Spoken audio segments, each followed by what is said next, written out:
Hello everyone, welcome back to Maverick Mods.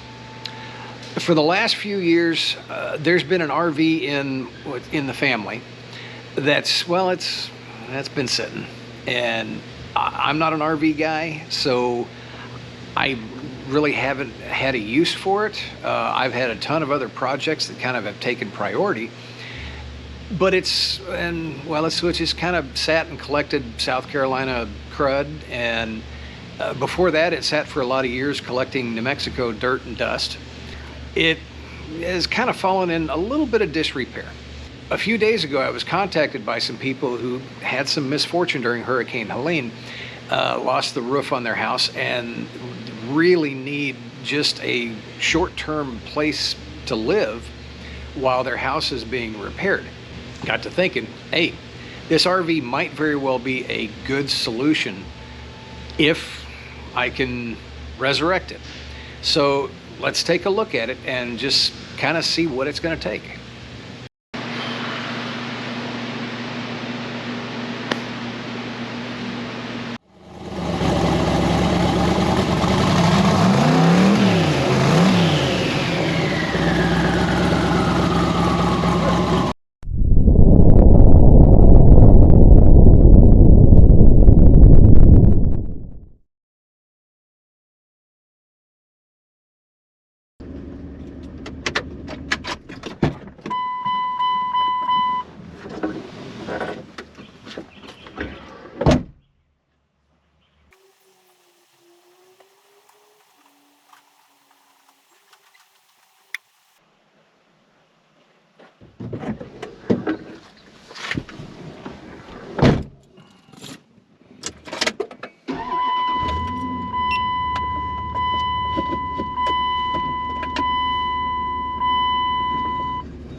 We have a 2005 Road Trek 210. This thing, I believe, starts life as a Chevy Express 3500 van chassis, and then the RV part is added on at the RV factory. It's pretty dirty. It's like I said, been sitting, hasn't moved in 2 years.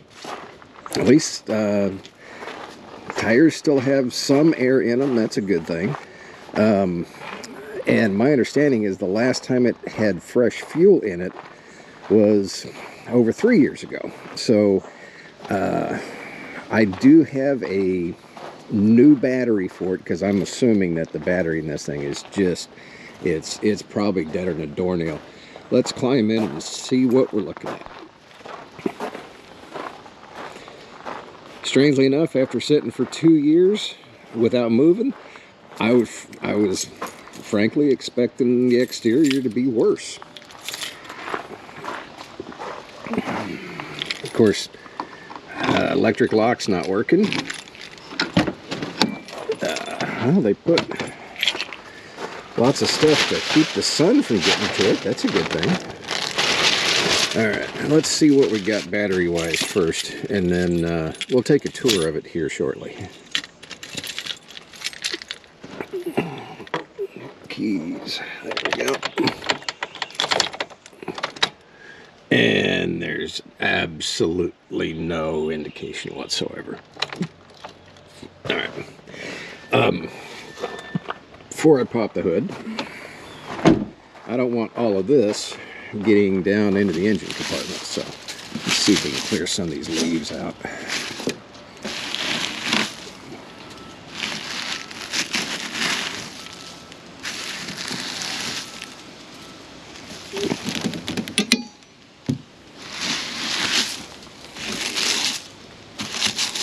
Should have brought a pair of gloves with me. Do I have a pair of gloves in the truck? Stand by. I do have a pair of gloves in the truck. Or did. I do. just keep my hands a little bit cleaner.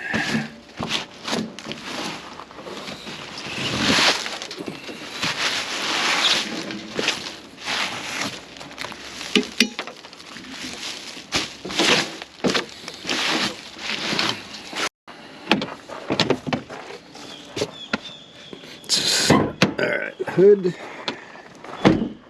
release. Like I said, this is basically essentially a standard Chevy van. Watch the camera here while I find the hood prop. I think there's a hood prop here somewhere. Hopefully there's a hood prop here somewhere. Where is the hood prop? I'm pretty sure this has a LQ4. Let's see what we got here. Sit down.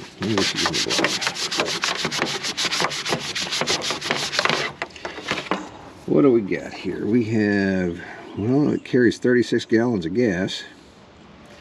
The emissions. Okay, it doesn't say on that sticker. Oh, here it is. 05 6-liter, and it doesn't say which. Probably an LQ4. I'll dig into that later. Well, regardless, there's a lot of dust underneath here, but that should not hamper my mission today. And my mission today is right there. We'll go ahead and just replace this battery and see if we can get it running. Sorry about the camera angle, guys. I didn't bring a tripod with me. This is really simple. It's just a battery replacement. Basically, hold down's 13mm and it's side post, so 5/16 on a ratchet. We'll get this popped out real quick. Let's see how this works. As I said before, my biggest concern is not electrical. A new battery is going to get this thing to crank over. My biggest concern is the fuel system, and having sat that long, we know the fuel is old, but is it not so old that it won't at least fire off and get running long enough to get it A, to a gas station, and B, get it someplace where I can get some fuel treatment in it and, you know, kind of deal with it from there. Okay, battery's disconnected, and this guy is coming out. Coming out.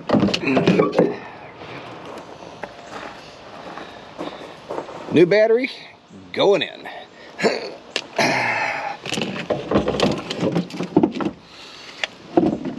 If I can get it running and get it down to the shop, then we'll see what happens next. Everything hinges basically on whether this thing can be brought back to life, not just in a mechanical sense, but in an RV sense, because the idea is that this is going to wind up being essentially a temporary home for somebody. All right, battery cables, positive first. Plenty good, negative. Whoop. Always take the cap out. All right, we're good to go. Before I go firing this thing up, let's take a look at fluids. Don't want to start this thing if it's out of oil. You know, don't want to warm it up if it's out of coolant. That's pink fluid. It's probably got the original Dex Cool in it. I'm looking for a low or a high fill mark. I mean, I can see it in the reservoir, so at least I know I've got that. It says cold fill. What? Cold fill. Cold fill clean Freud.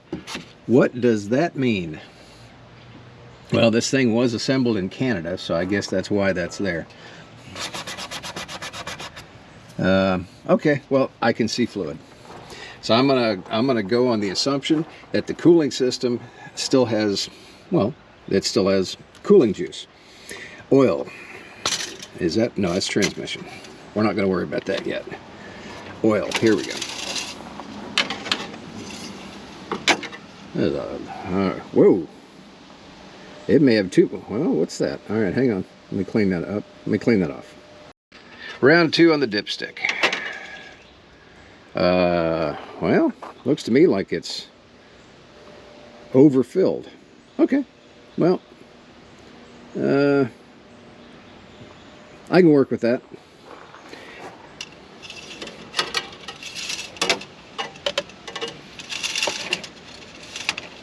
Okay, so we got oil. We're pretty sure we got coolant. I think we can give it a try. Let's see if it'll start. Don't need that anymore. Okay. I'm gonna get you guys some light. Looks like the mirror fell down. Or wait a minute. No. No. What? All right, I gotta figure out what's going on with that. Maybe it did fall down. It could have. Okay.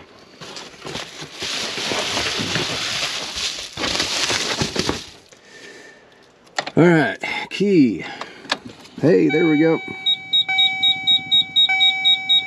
39,000 miles. No idea what that chirping sound is.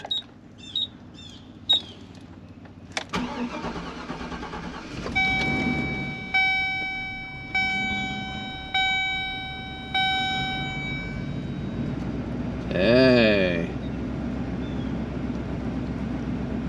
All right.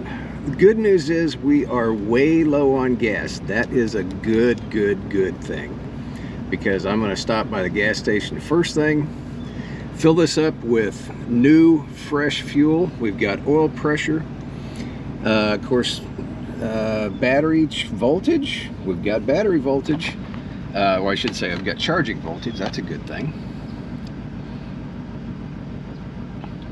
All right, I'm going to let it run here for a minute.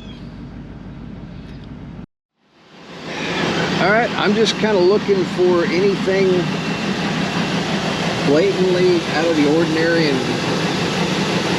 anything that's kind of going to be really weird. I mean, it actually kind of sounds like it may have a little bit of a misfire, but what the heck, this thing hasn't run in over 2 years, and it's on 3-year-old fuel.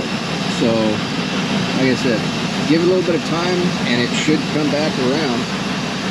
At least see if I can get some, I'm going to let it run long enough to get it up to operating temperature and see how the coolant's doing before I even try and move it.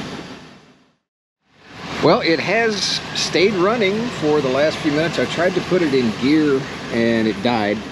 And up here, up on the dash, I have a flashing check engine light. And it's probably got a misfire. I actually feel like I have brakes. Yeah, once I put it in gear, it dies. And that could very well be a symptom of the bad fuel. So, but it does start right back up. And here in a few minutes, the flashing check engine light will come back on, probably. But I think I might be able to yeah, see, there it comes right there. So I think I might be able to get this out to the shop and we can go to step 2 of resurrecting this beast. Well, now that I got it running, sort of, went back, picked up my code reader, went back out, verified the flashing check engine light was multiple cylinder misfires. So bad gas is probably a pretty good initial diagnosis. At that point, rounded up a posse to kind of follow me to make sure that, you know, I didn't really get stranded somewhere. Made it to a gas station, got some fuel treatment, put about 10 gallons of good gas in it. Hopefully that'll mix with whatever's left in there. And then made the arduous journey of 12.5 miles from the RV lot to the shop. So it's here at the shop. Made it, no problem. It started running a little bit better, but it's definitely got a miss, and that's no doubt about that. So I have to dig in there. For all I know, maybe the squirrels got under the hood and ate through a spark plug wire. It could be something as simple as that. Could be a bad injector. Could be anything. Those of you guys that know that I really don't like working on dirty stuff. So Next step is let's clean it up a little bit.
A little bit more of the paint on the hood came off than I thought it would, but welcome to GM mid-2000s good quality paint jobs.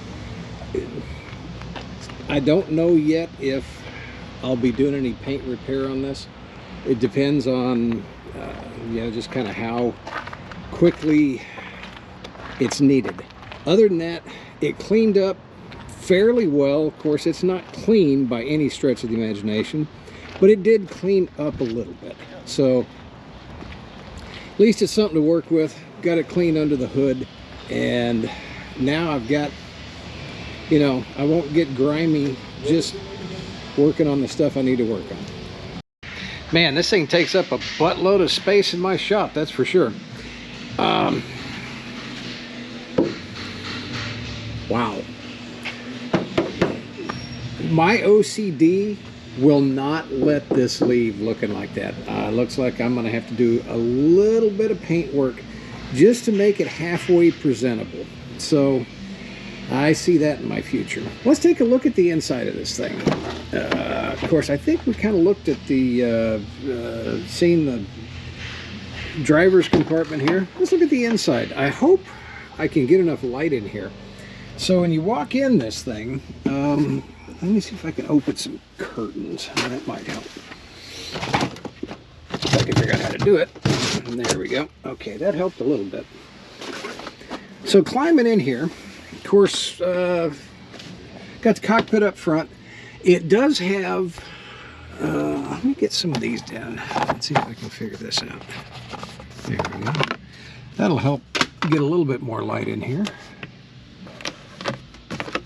It's a nice little, kind of not custom, but they're actually made to fit covers for these little, what are these, skylights? That adds some light. Okay, so essentially what we got here is, of course, this is a Class B motorhome. It's 21 feet long. No earthly idea of the usable space and volume on the inside, but it does have a full, I guess you could call this a kitchenette. You know, you got a sink. It does have onboard water tanks. We have a fridge, a nice size fridge. I believe that runs on propane. Of course, microwave. Got lots of cabinet space. Let's just kind of keep going back here. We got some ventilation up here. And straight back is it says it's a heat pump, but that's actually the air conditioner. And that's up on the roof. Lots of cabinet space in here. Do need to do a little bit of cleanup in some of this. How do we open that? I don't even know how to open this one. Oh, okay. Yep. So pretty good storage space in here. Down here, of course, we've got two, I guess you call them couches, I'm assuming. And this has a board that lays across here that will fold, or you lay everything out into essentially, I'm assuming it's a, well, looks to be a pretty good sized bed.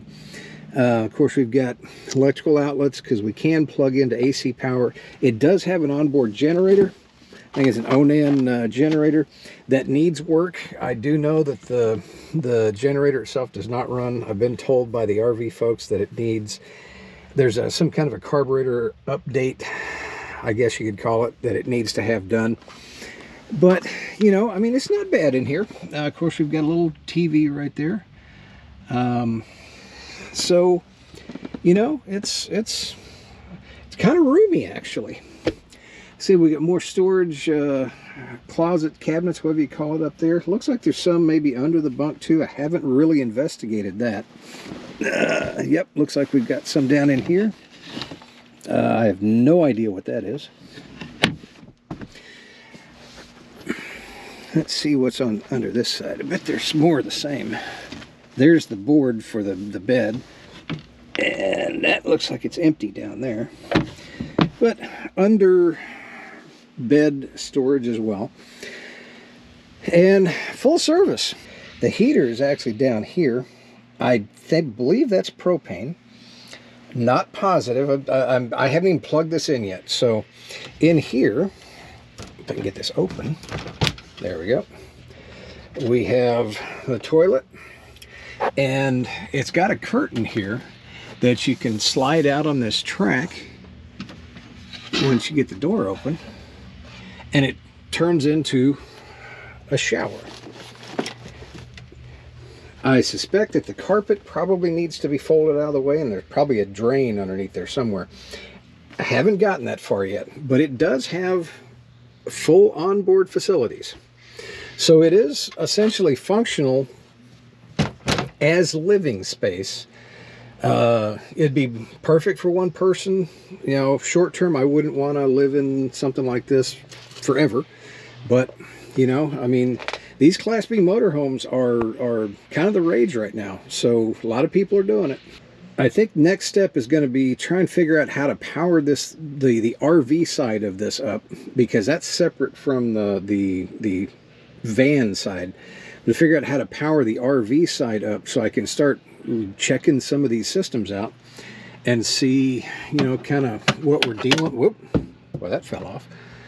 Oh, it's not supposed to. It's supposed to fall off, dummy. But yeah, so anyway, start powering up all the systems just to kind of see what we're dealing with here.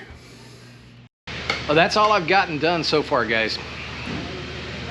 Next steps, I'm gonna have to figure out how to get power to the RV part of the RV here to see what works and what doesn't. My understanding is there's two known issues. One is the generator will not start, and the other is that I guess the dump valve for the gray water is stuck. Only one way to find out about that is to dig into it, but I've got to get power on it to figure out what does and doesn't work. So that'll be the next step.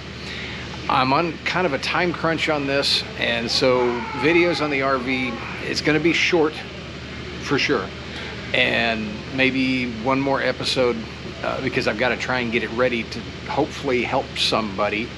So I'm going to put these videos out kind of as the work is happening. So I'll try and do updates every day, maybe every other day, but I'm hoping to have this ready to go here in the next day, 2, maybe 3 tops. Stick with me, and hopefully in the end I can help somebody out that's you know, been a victim of one of the hurricanes.